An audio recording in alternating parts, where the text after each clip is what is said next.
मोहतरम नाज़रीन इकराम, एक मुद्दत गुजरी, पुराने जमाने की बात है। एक मालदार शख्स सफा और मरवा के दरमियान घोड़े पर सवार होकर सई कर रहा था। ये उस वक्त की बात है कि जब सफा और मरवा मस्जिद हराम के अहाते से बाहर था।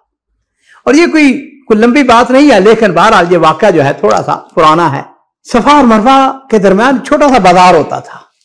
अब तो तोसी होगी, अल्हम्दुलिल्लाह, अल्लाह जज़ाए खैर दे सऊदी हुकूमत को। उन्होंने बेइंतहा हर तरफ जो है वो हरम शरीफ को बड़ा कर दिया है और अब तो सफा और मरवा है ये बिल्कुल इसका हिस्सा बन चुका है। बहरहाल ये जो घोड़े के ऊपर सही करने वाला था, उसके इर्द गिर्द छोटे बड़े गुलाम नौकरों का हजूम था। और इस कदर वो तादाद ज्यादा थी और नौकरों की, गुलामों की, कि रास्ता तंग पड़ चुका था। अब ये शख्स जो है ये अपनी दौलत के घमंड में तकब्बर, फखर, गरूर, पैसा, जो सही करने वाले आम लोग थे वो तो पैदल ही सफर करते हैं ना, सही करते हैं, उनका बड़ा गुस्सा आ रहा है। घूर घूर कर उस आदमी को देखने लगे।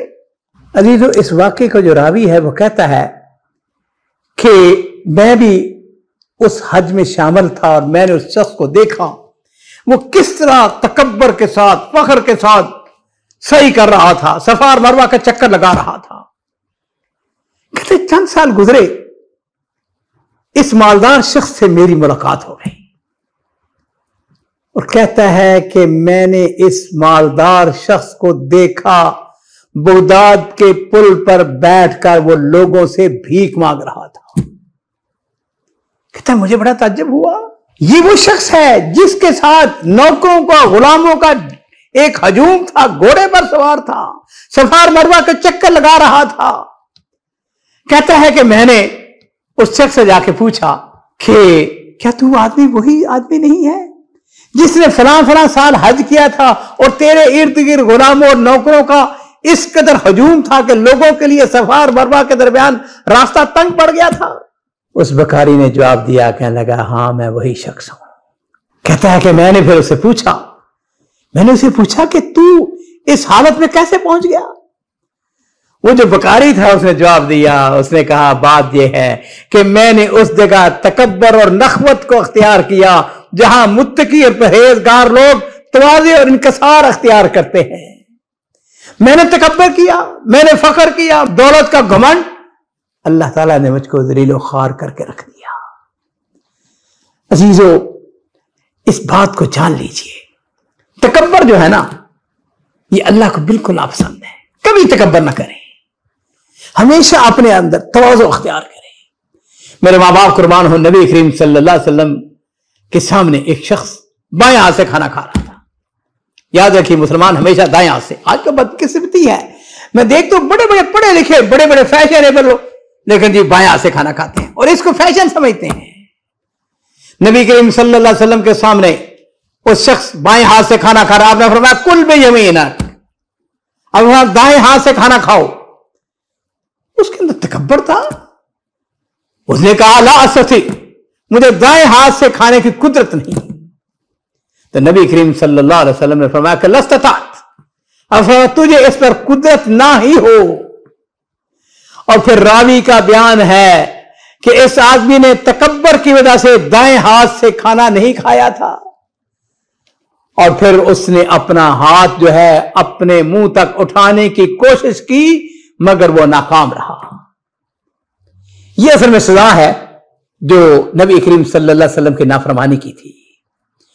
और मेरे अजीजों, इसी मौके पर मुझको एक और वाक़या भी याद आता है। इस वाक़े के रावी जो है मिस्र के बड़े मारूफ सल्फी आलम थे, उनका नाम था शेख अहमद शाकिर रहमहुल्लाह।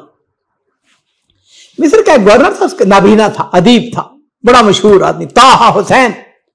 इसको अवार्ड से भी नवाजा गया, इसकी बड़ी इज्जत, इसकी बड़ी किताबें हैं। हुआ यूं अजीजों कि ताहा हुसैन जो है ये चूंकि गवर्नर था, वजीर था, बड़ा आदमी बन चुका था, लेकिन नाबीना था।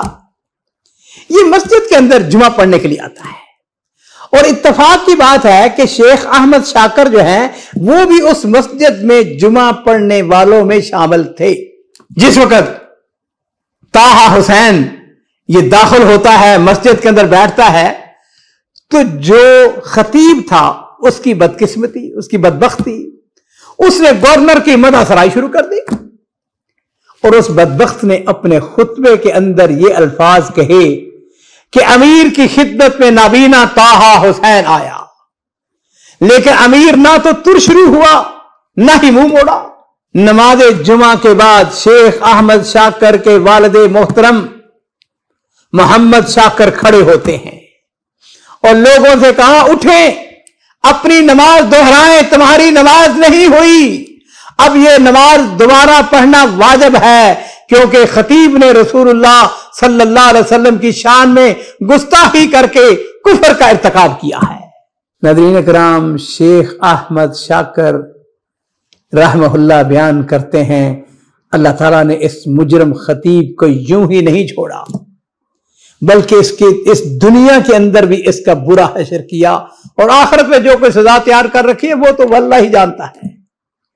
कहते हैं, अल्लाह की कसम, मैंने खुद अपनी आंखों से देखा, वही खतीब जो चंद साल पहले बड़ी इज्जत शान का मालिक था और बड़ेपन का इज़हार करने वाला, बड़े बड़े लोगों को खातर में ना लाने वाला, इंतहाई जिल्लत और रसवाई के साथ एक हकीर नौकर बनकर काहिरा की एक मस्जिद के दरवाजे पर नमाजियों के जूतों की हवालत कर रहा था।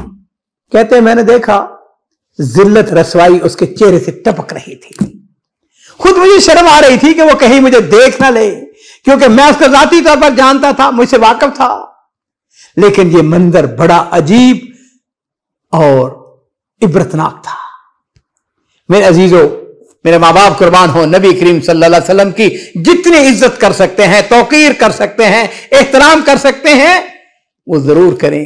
के बारे में एक लफ्ज भी उस बदबख्त ने, आप समझिएगा वाकया से, उसने नबी अलैहिस्सलातु वस्सलाम की माअज़ अल्लाह उनको थोड़ा सा नीचे, लेकिन याद रखिए इज्जत जो है वो अल्लाह उसके रसूल के लिए है।